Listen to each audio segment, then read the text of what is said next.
let's talk about this. It's become an essential part of us because health experts say they are concerned about how the COVID-19 virus is now manifesting itself.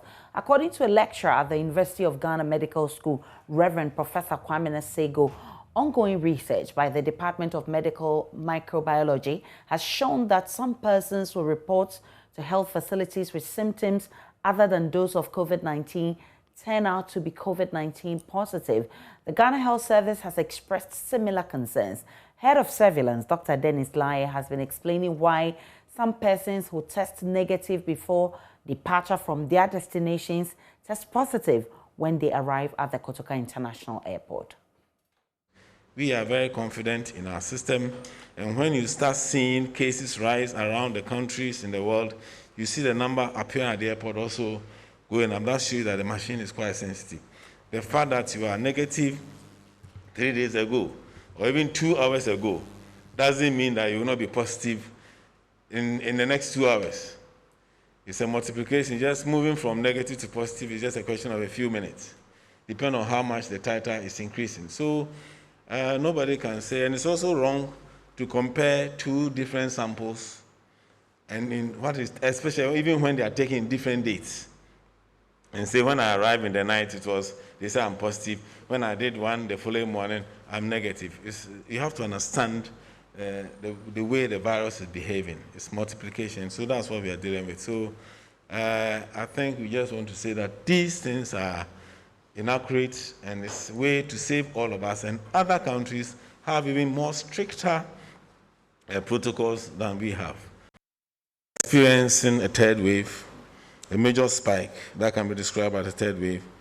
There's a higher risk that the severe third wave may have a higher, much more severe wave compared to the second if nothing is done. And this is happening because we are also still not adhering to the protocols, and we would have expected a lot more people adhering to the protocol, but we've still not seen enough. We're going to start the mask surveys to see how people respond and how it relates to the decline or otherwise of the numbers. We still have to look for more isolation centers if the surges continue. We are also non-adherence to isolation by affected persons undergoing home treatment, and that's why we are enforcing more facility isolation. And one of the key challenges we are having is the fact that our vaccination coverage is still low. You said the last one that we talked about the third wave and that we're being evasive. There's a very, very classical definition for a wave. Until you get there, you don't say it. In a wave, you see a stepwise increase in numbers. When you have an increase that is stagnating, that is not a wave yet. And so it was not being evasive. We're just telling you what it is. Now we can see we are seeing an increase, so we can now move in. So we don't going to jump in. People were saying we are there. Forecasting is different from saying this is where we are.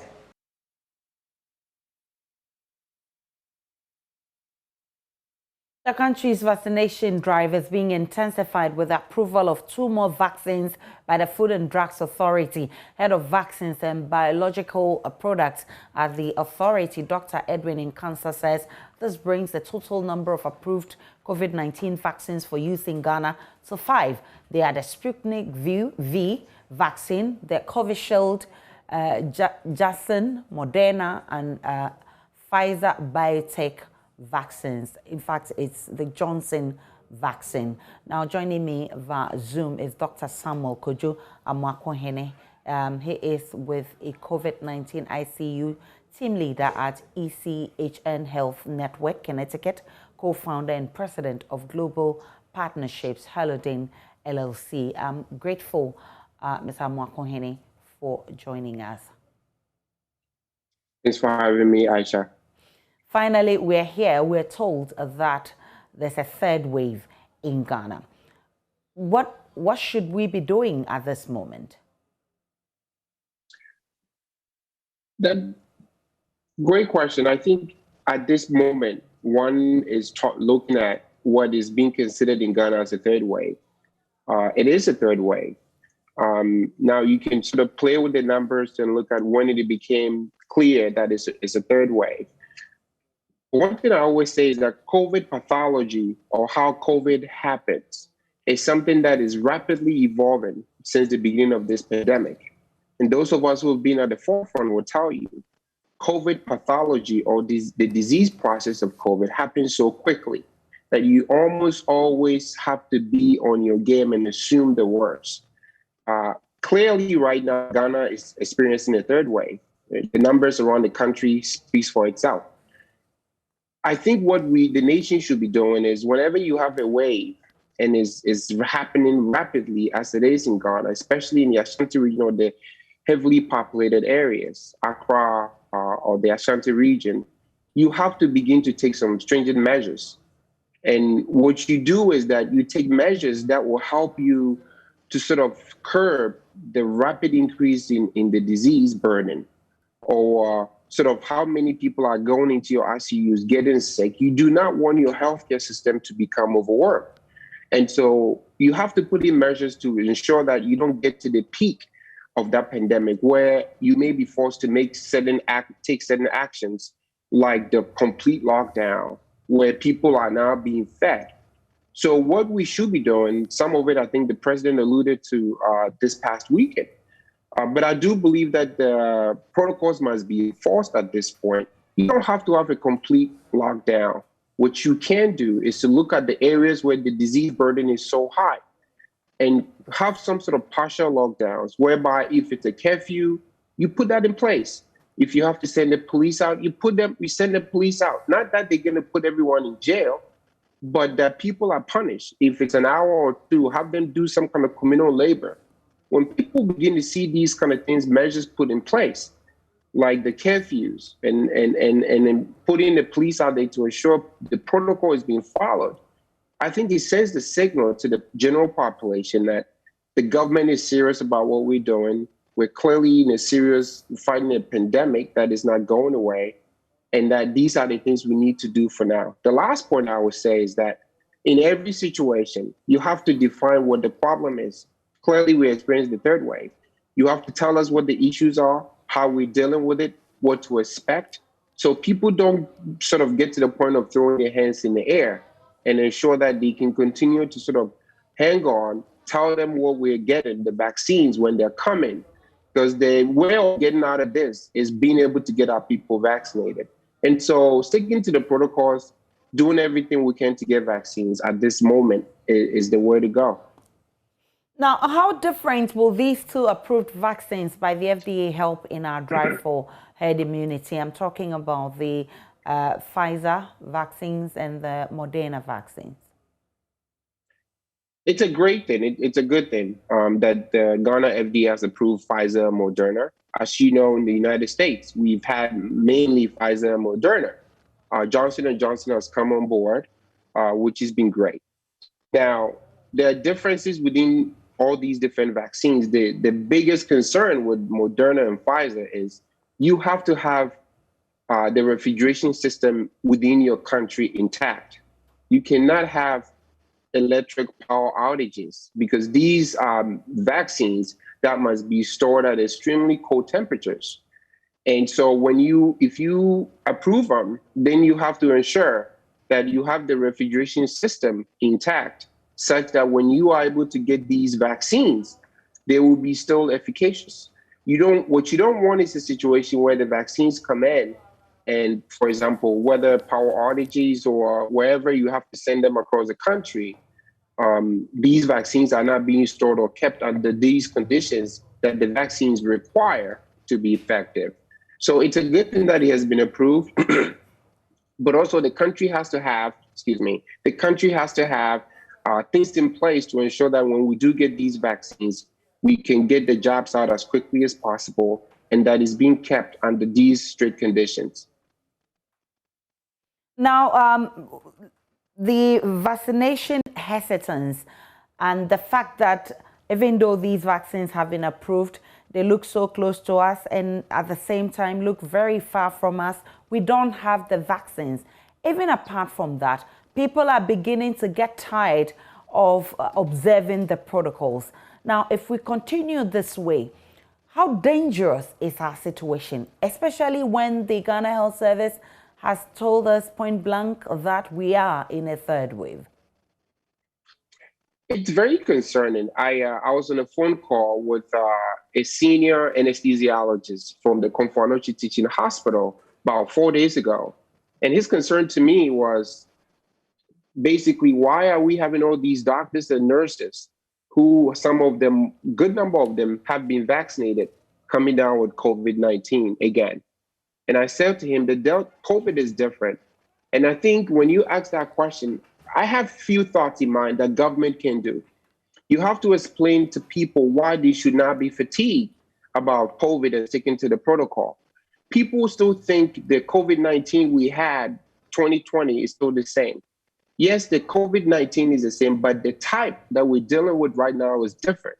Some studies have reported that COVID-19, the Delta variant that went through India and now going through the whole globe, basically it's about 100 times to 1,000 times more potent, more powerful, more infectious than the original variant we had.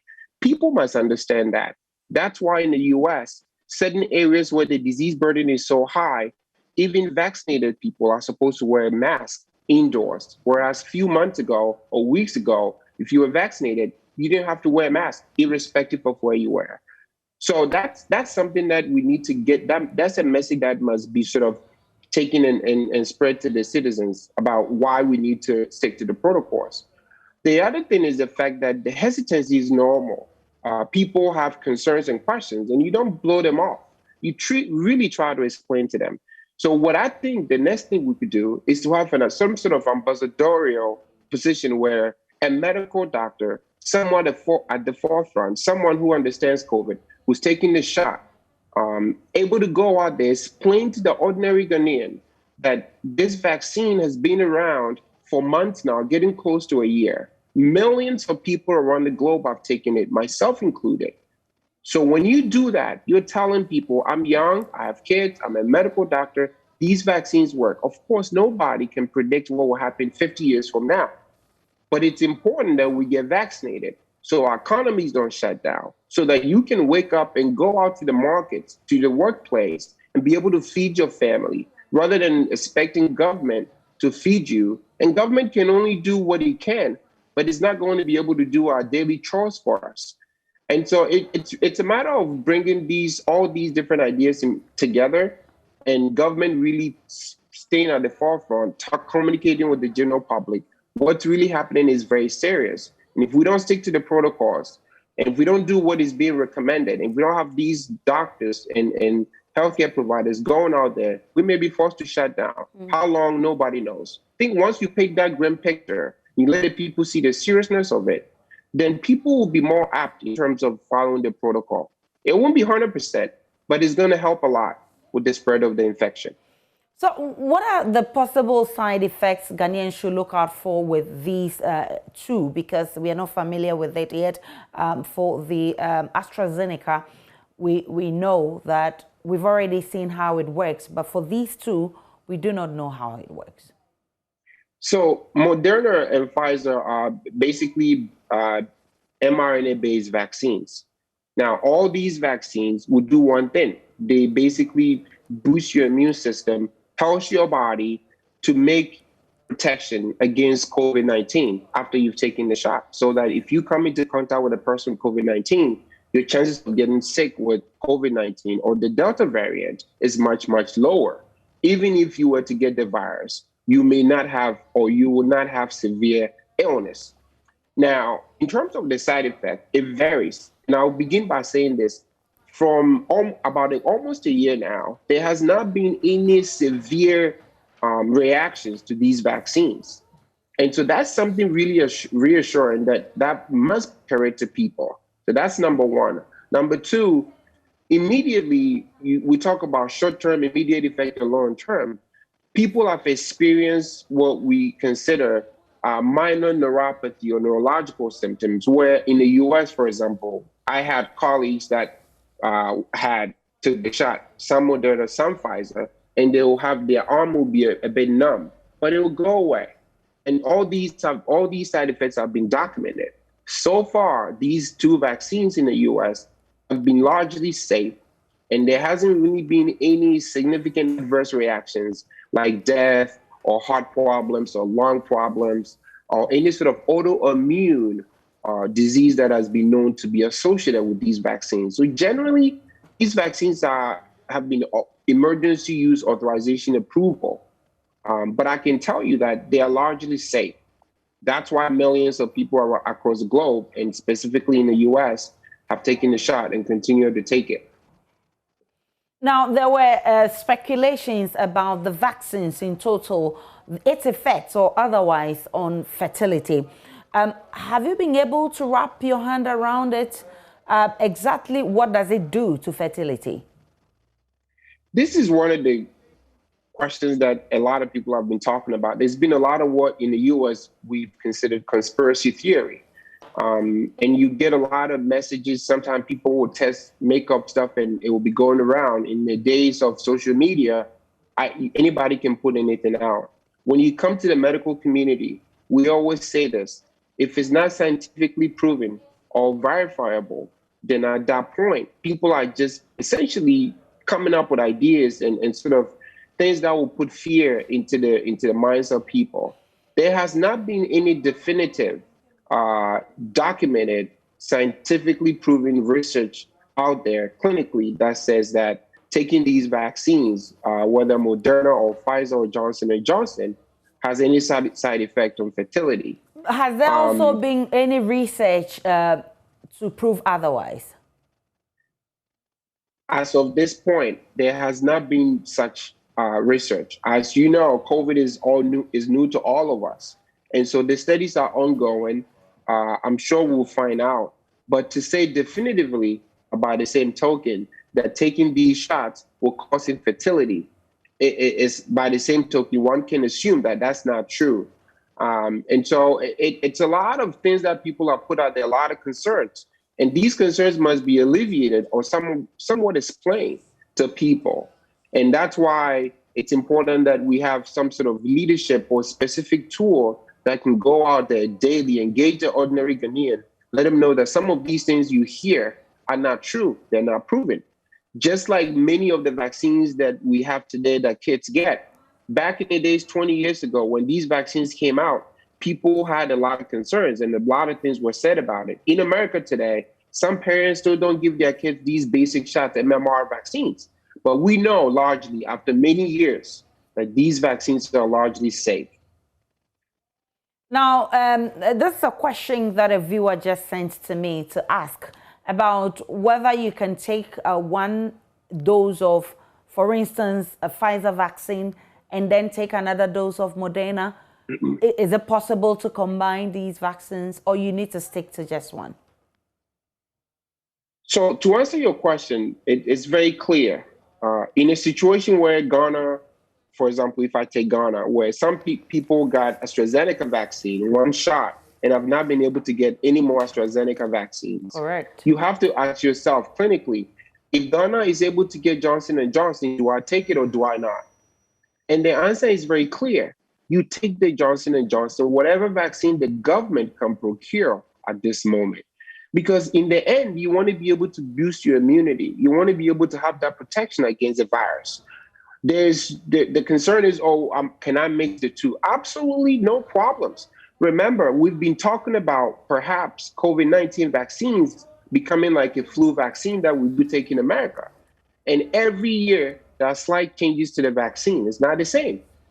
And every year you take the shot. So if you took AstraZeneca vaccine 6 months ago, 3 months ago, 2 months ago, and you have not been able to get the last dose, but now the country has been able to procure Johnson & Johnson, Moderna or Pfizer, absolutely you take it. That's not a contraindication. That's not an absolute no. But that's definitely what I would recommend, that you take the shot. You want to protect yourself. In the end, the vaccines are doing one thing. They're building your immunity against these deadly virus or variants of COVID-19. But if you took AstraZeneca one shot 6 months ago and they bring in AstraZeneca, do you have to start all over again, or you just go in and take your second shot? if you remember one thing, that in the UK, they gave it about, the difference was about close to 2 months to 3 months, and it was okay. In the US, we had only about 2-week interval. To take And the maybe the second dose. Europeans did something right, okay? Whereby by prolonging the duration that you take the second shot, perhaps you get better immunity.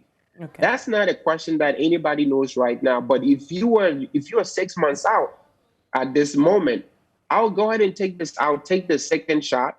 I'll take both shots, meaning that I will assume that the immunity I had 6 months ago has gone down, which is the natural progression of any vaccine or any immunity. Over time, it goes down. So 6 months out, I will take the double shot again, just like you'll be taking like flu shots yearly. I'm grateful for your time. Dr. Samuel Amwakohene, he's a COVID-19 ICU team leader from the ECHN Health facility in Connecticut.